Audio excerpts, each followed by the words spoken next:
92 collegiate games. He was named first team All A-10. And in 1993, A-10 Conference Player of the Year, NBA Sixth Man of the Year 2001, former Philadelphia 76er, now the head coach of your Temple Owls men's basketball team, Aaron McKie, in the studio with us right now. We appreciate you for coming in. Thanks for having me, guys, and good morning.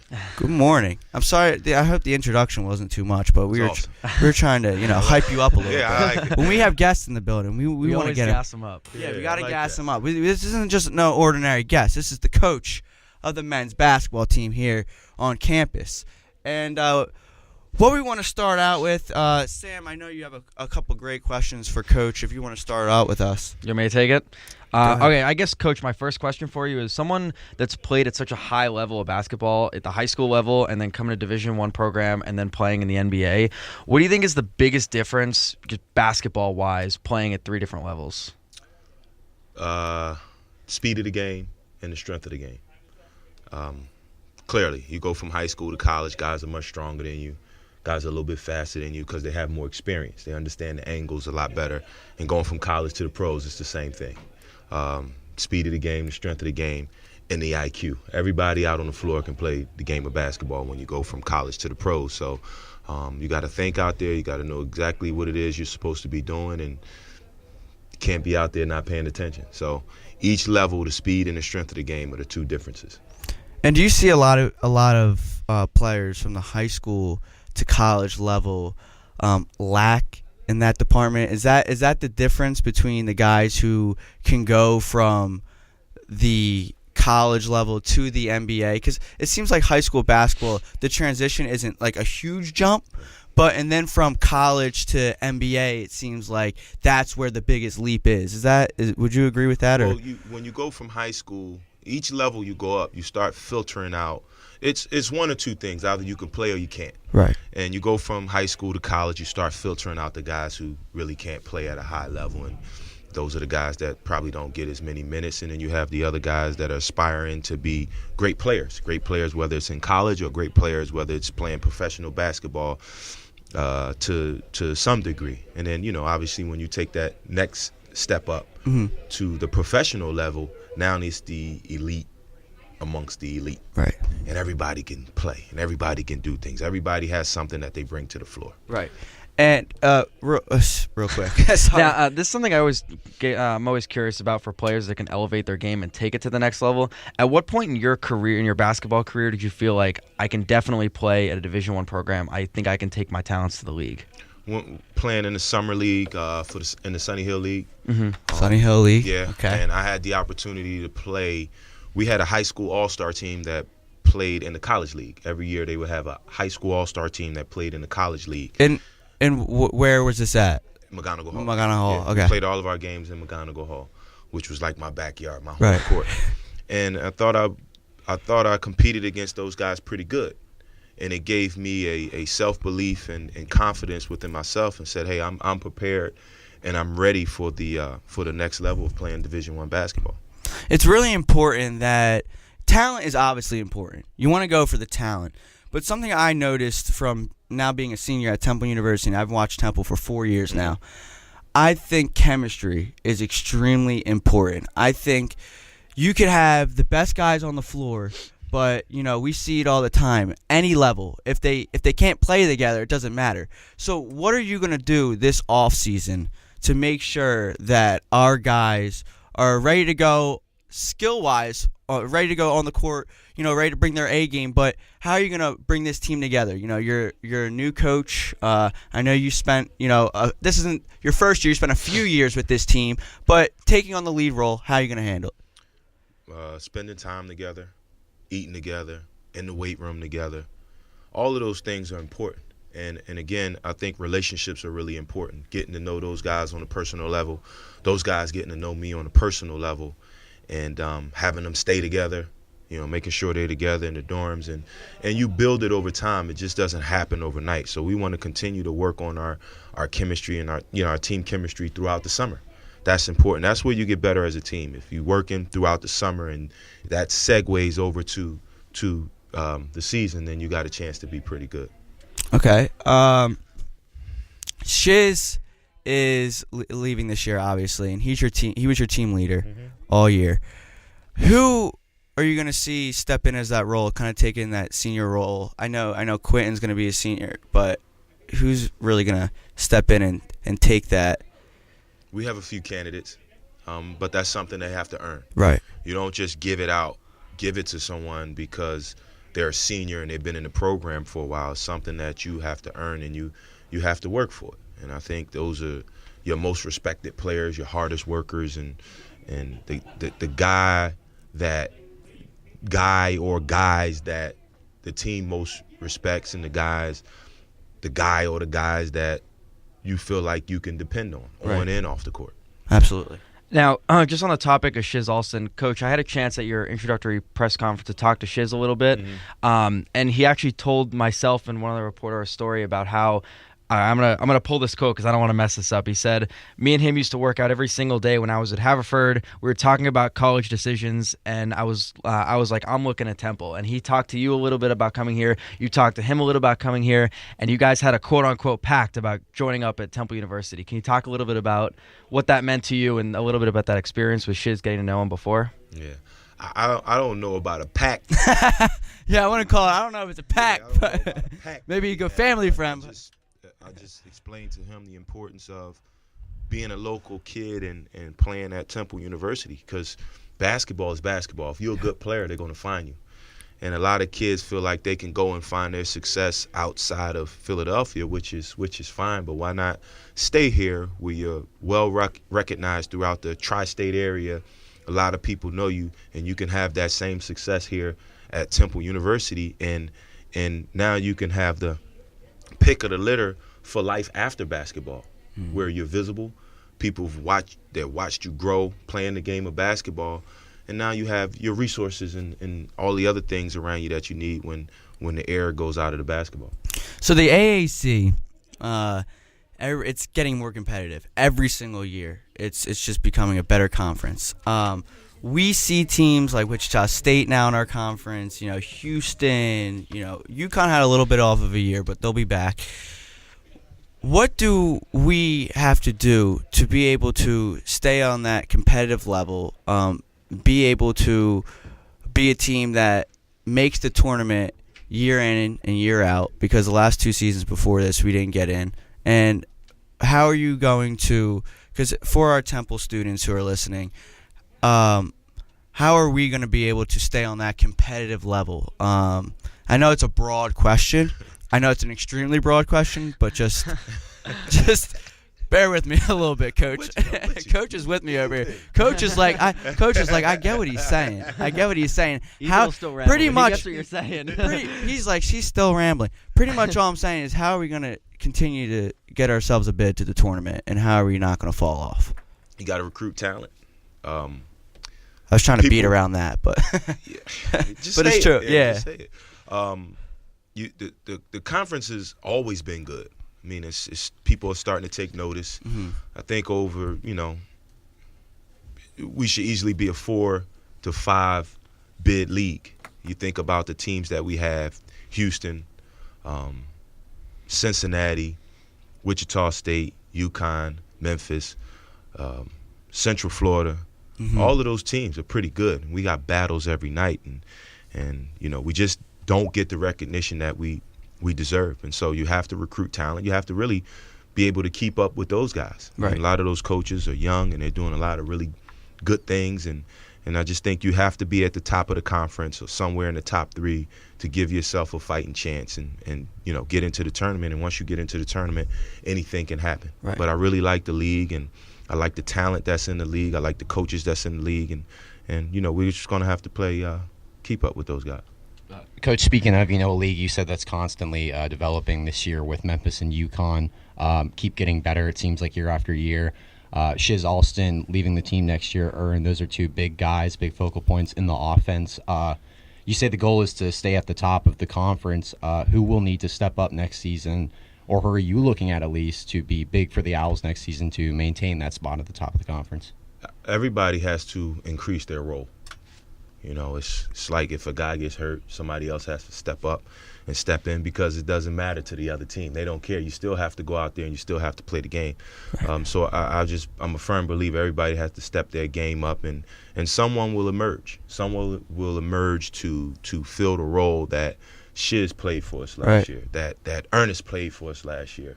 You know, he was the muscle for us around the basket. So, you know, there are some willing candidates and guys that's out there that's willing to step up, and I just have to put them in position to be successful, to help our team. One player in particular I got the chance to look at on video that I was particularly impressed with was Monty Scott, the transfer. Didn't play at all this year. I expect he will play this year, but can you kind of give me like an insight on what Monty could bring to the team and what kind of player he is? It's a good basketball player. He's shifty, can make a shot, can score the ball. I think that's his strength is being able to score the ball. But, you know, like I tell him and I tell all of the guys, in order for that to happen, you got to defend at a high level. I'll give you all the freedom in the world. You want to shoot the ball if you're open, and those are the shots that you practice, but we're going to have to defend at a high level. Nate and Quentin definitely big-time defenders this year, Nate specifically, but I know Quentin has the skill set to potentially even play at the next level just based off his defensive play alone. What do you expect out of Quentin being a senior this year and sort of merging into that leadership role now that he will be in his final years now? I expect he's one of our more experienced guys. I expect leadership from him on and off the floor. He's got a lot of potential, and having potential is great.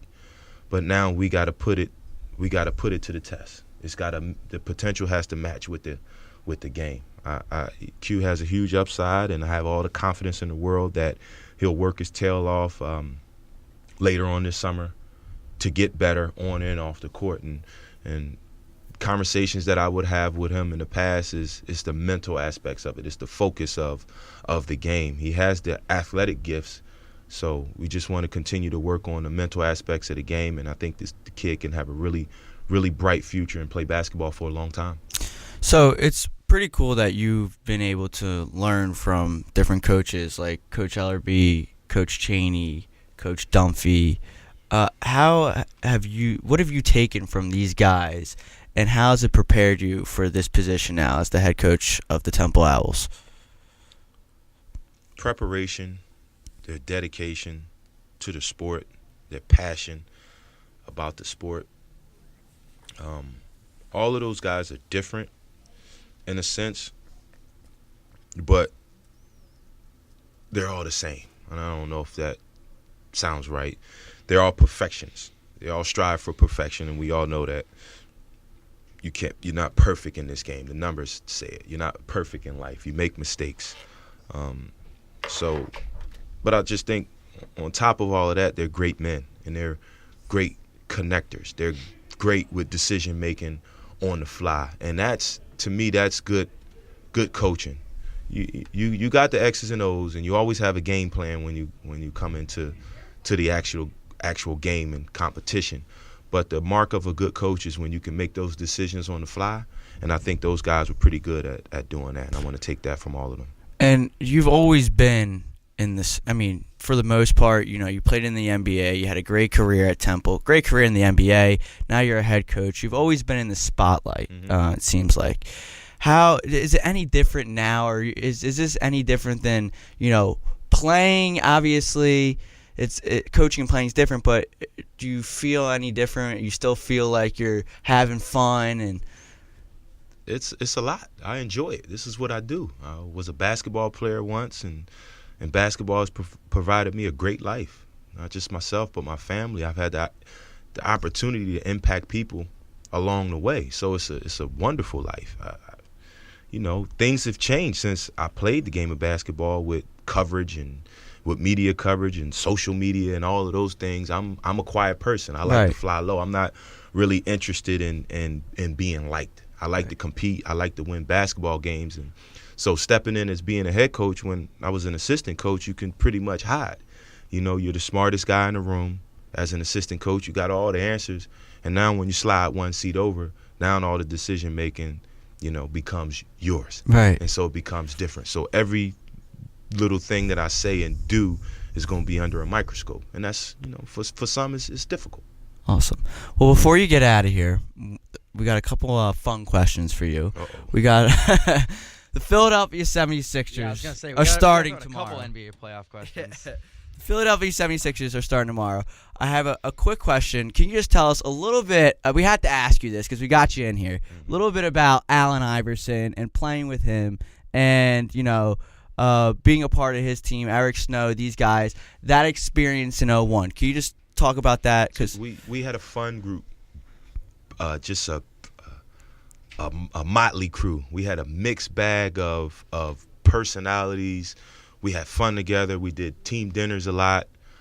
We get on the plane. We would play cards. We would play PlayStation and PS2. PS2. You had PS2. PlayStation 2. It just been regular PlayStation. I was playing that in 01, and I was playing as you, so I already know. So we had a good time, man, and Allen was great. He was great to play with. I mean, those nights where you play 3 games in 4 nights or 5 nights, and guys are leaking oil. This guy always had energy. He was ready to go at all times, and the one good thing about him that people really don't know is when you get a chance to sit with him in a room and sit down and talk to him and get to know him on a personal level, he's really deep. And that's how our relationship evolved. It's just sitting and talking about life and sharing our life experiences. I mean, he was a football player growing up. I was a football player growing up. He played baseball. I played baseball. We shared a love affair of sports. He was a Cowboys fan and I was an Eagles fan. So when we had those games come up, we was just talking trash with one another. So those are the things that we had a lot of things. We were different, but we had a lot of things that we liked that was in common with one another, and we all were leaders on that team. I know a lot of people talk about me being one of the guys that kind of shepherd over AI, but it was a committee of guys, right? And we was just a family. Myself, Eric Snow, George Lynch, Theo Ratliff. It was a bunch of us, and we was all arm in arm, and we took care of each other. This just made me think of something because now with the media and social media, I'm sorry to get into this because this is just in 01, you didn't have Instagram, you didn't have Twitter, you didn't have all this extra social media stuff. Do you think it's a different world now for players? Like if you were playing now and you're with AI, Eric Snow, Lynch, all these guys, do you think it'd be totally different when it comes to speaking to the media, people knowing your business and all that kind of stuff? Yeah, that's why I don't know who wrote an article or they start talking about the stress levels of athletes now, because every little thing that they do and they say is scrutinized, which is unfair because they're out here trying to entertain you and give you a great product. Every little thing that they do, whatever they wear, somebody got something to say about it, whether it's good or bad. So Coach Chaney always told me, just be aware of all the good things people say about you, because there's a lot of bad that's being said along the way. So I'm not into hearsay or reading different articles and worrying about people giving me a pat on my back or different things like that. I just want to do my job. All right. Well, we appreciate you for coming in. This was a lot of fun. Awesome. Before you get out of here, we have to know your favorite food spot on campus. Favorite food spot on campus. No, there's not another one. Coach is like, this guy won't stop talking. Ask my friends. I'm a talking machine. I never stop. You won't get out of here. I'll keep you here till 12 o'clock. You may have a big day, but I'll keep you here all day with me. You'll be running suicides for me later. I'm telling you right now. But no, favorite food spot will get you out of here. Okay, I got 2 of them. Uh-huh. Let's see, Blaze Pizza. I'm with you on that one. I was gonna say I'm with you on that All one. right. Respect. All right. Well, this was a lot of fun. Coach McKie. My second one. See? What was this? You go. I said I had I 2 got a of them. lot. You see? Go on and get You it. see? It's Go just on and me. get it. It's oh my The God. Temple Owls basketball team, and Ethan's thinking about Oh my lunch. God. Maybe I should come run suicides. Oh my God. Honey Grow. That's my second one. Honey grow salad, or do you like the Salad. You like the honey grow salad? Agreed. Yeah, try to stay fit. And if I catch y'all in the gym, I'm gonna put you on that line and have you run some shit. I may be beating your guys, by the way. I used to have some speed. You want to bet? No, I don't. I'm not a good bettor, Get so a definitely free not. throw I'm not a good contest bettor. going between Ethan and Shiz. All right, this was a lot of fun. Coach McKie in the studio with us. We're excited to see him and the team go after it this winter. Should be a lot of fun for you guys. I'm out of here, though. The main event, WHIP. We'll be back after these messages.